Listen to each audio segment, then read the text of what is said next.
Hello दोस्तों, reasoning cracker में आप सभी का स्वागत है। ब्लड रिलेशन एक बहुत इंपॉर्टेंट टॉपिक है जो हर कॉम्पिटिटिव एग्जाम में पूछा जाता है। ठीक है, तो आज ब्लड रिलेशन का मैं आपको कॉन्सेप्ट पूरा क्लियर करा दूंगा। आप एक वीडियो से ही पूरा ब्लड रिलेशन अच्छे से समझ सकते हैं। ठीक है, चैनल को जिन्होंने सब्सक्राइब नहीं किया है सब्सक्राइब कर लेंगे, अपने दोस्तों के बीच में शेयर कर देंगे। देखते हैं क्वेश्चन। तो ये क्वेश्चन है, हिंदी और इंग्लिश दोनों में दिया हुआ है। इसको सॉल्व करने से पहले मैं आपको इसके बेसिक्स बता देता हूं। ठीक है, देखिए ब्लड रिलेशन कैसे काम करता है और आप इसको कैसे सबसे इजीएस्ट वे में समझ सकते हैं। तो ब्लड रिलेशन को समझने के लिए आप देखिए, आपके पास बहुत सारे रिलेशन होते हैं। तो सबसे पहले तो मैं आपको बोलूंगा कि आप मेल और फीमेल को डिनोट करना समझिए। ठीक है, मेल और फीमेल, मेल को आप बॉक्स से बताएंगे और फीमेल को आप सर्कल से बताएंगे। ठीक है, जैसे कोई मेल है उसको बॉक्स से और जो फीमेल है उसको सर्कल से। और जैसे मान लीजिए कोई भी दो लोग हस्बैंड वाइफ है, तो हस्बैंड वाइफ है तो वो ऐसे करके होंगे, एक मेल होगा एक मेल होगा एक फीमेल होगी। तो दोनों के बीच में आपको बस ये ऐसे एच डब्ल्यू लिख देना है। एच डब्ल्यू का मतलब होता है हस्बैंड वाइफ। ठीक है, हिंदी मीडियम वाले यहाँ पे पति बस लिख देंगे तो भी चल जाएगा, क्योंकि दोनों में से एक ना एक तो पति होगा ही होगा।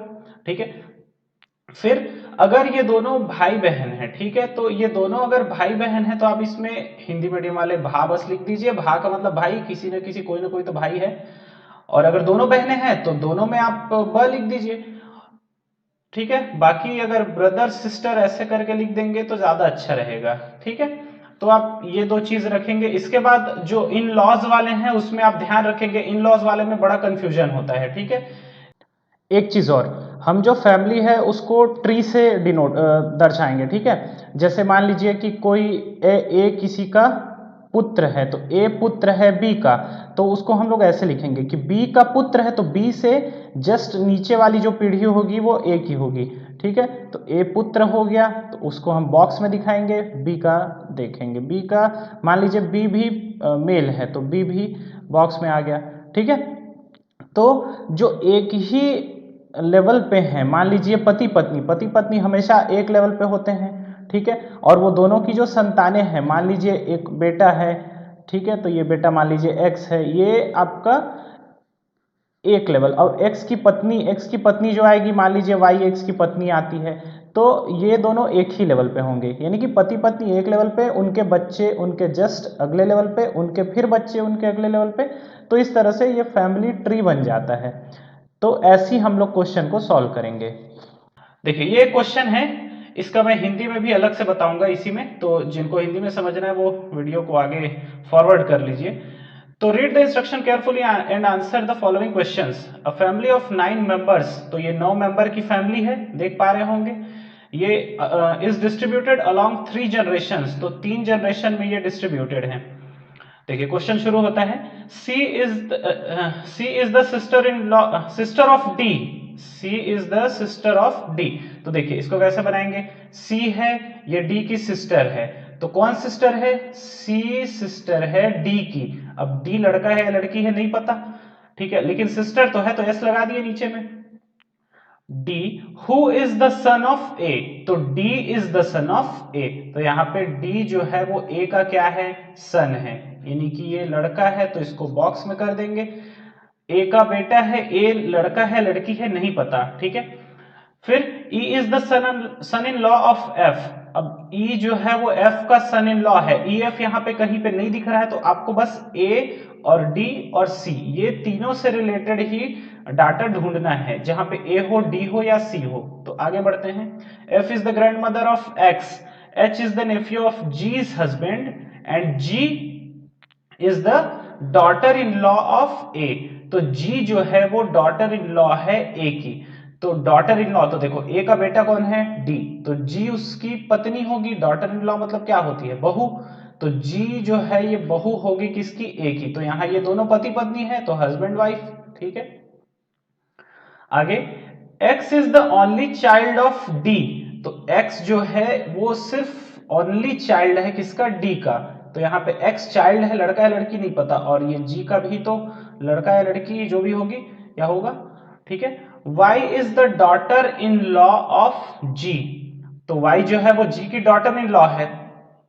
ठीक है, तो d और g के डॉटर इन लॉ हो जाएंगे, मतलब कि वो लड़की होगी, वाई जो है वो लड़की होगी, तो वाई लड़की होगी तो लड़का एक्स होगा, और ये दोनों के बीच में कौन सा रिलेशन होगा, हस्बैंड वाइफ का। ठीक है, क्लियर। फिर अब देखिए ये वाला तो पूरा हो गया, इधर वाला, ऊपर वाला देखते हैं। E is the son in law, E is the son in law of F, और एफ और ई दोनों का अता पता नहीं है, आगे बढ़ते हैं। F is the grand mother of x, तो एफ जो है वो एक्स की ग्रैंड मदर है, तो एक्स के पिताजी हैं डी, फादर है उसके फादर है ए, तो उनकी जो वाइफ होगी वही तो ग्रैंड मदर होगी, तो एफ जो है ये वाइफ है, तो ए जो है वो हस्बैंड हो जाएंगे।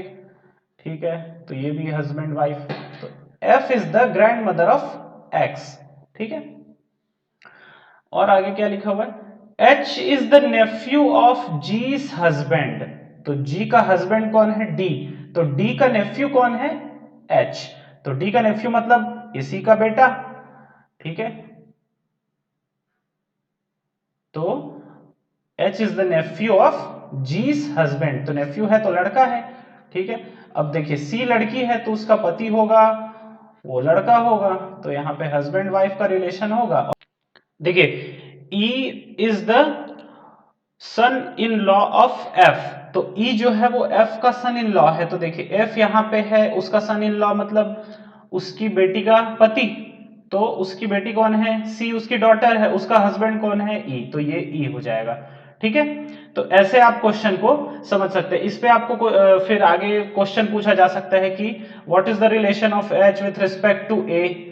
ठीक है, how many males are there in the family, how many females are there in the family, तो इस तरह से क्वेश्चन पूछे जा सकते हैं। आपका ये जो मेन जो हमारा चीज है ये बन गया है, इसके बेसिस पे आप जितने भी क्वेश्चन है उसको सॉल्व कर सकते हैं। ठीक है, आगे ये हिंदी मीडियम वालों के लिए है, तो हिंदी वाले देखेंगे इसको।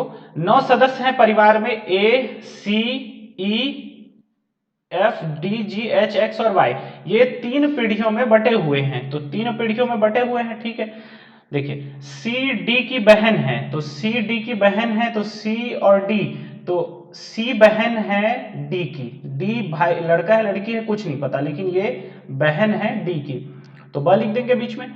और डी ए का पुत्र है, तो डी किसका बेटा है, ए का। ठीक है, तो डी बेटा हो गया ए का, तो बेटा है, ये इस तरह से बॉक्स में रख लेंगे उसको।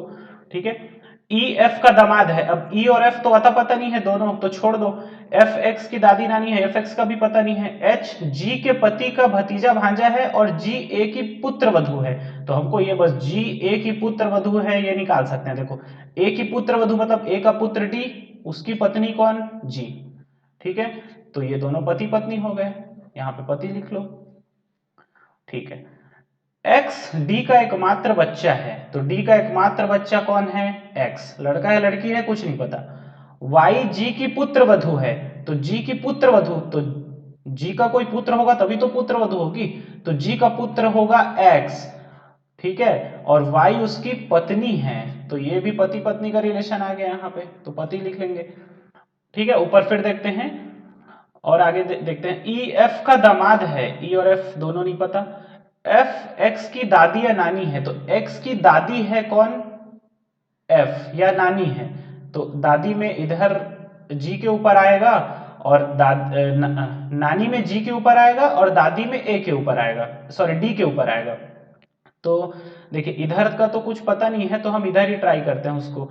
तो x की दादी है f, तो x की दादी अगर f है तो x के दादा कौन हो गए, a। ठीक है, फिर h g के पति का भतीजा या भांजा है। ठीक है, तो जी का पति कौन है, डी, तो जी का पति है डी, डी का भतीजा या भांजा, तो भतीजा कौन होगा, तो सी का बेटा होगा, तो यही उसका भतीजा है, मेल है, तो बॉक्स में डाल दिया उसको। ठीक है, फिर एक ही चीज बच रहा है, ई एफ का दामाद है, तो एफ का दामाद कौन, तो एफ की बेटी सी, सी का पति कौन, तो ई। ठीक है, ये इस तरह से आप क्वेश्चन को बना सकते हैं। आगे फिर क्वेश्चन पूछा जा सकता है आपसे कि ई ए से कैसे संबंधित है, परिवार में कितने पुरुष सदस्य हैं, परिवार में कितनी महिलाएं हैं, तो ऐसे सारे क्वेश्चन आपसे आसानी से बन जाएंगे। ठीक है, तो वीडियो अच्छा लगा होगा तो शेयर करेंगे, सब्सक्राइब करेंगे, वीडियो को लाइक करेंगे, अपने दोस्तों को भी बताएंगे। Thank you.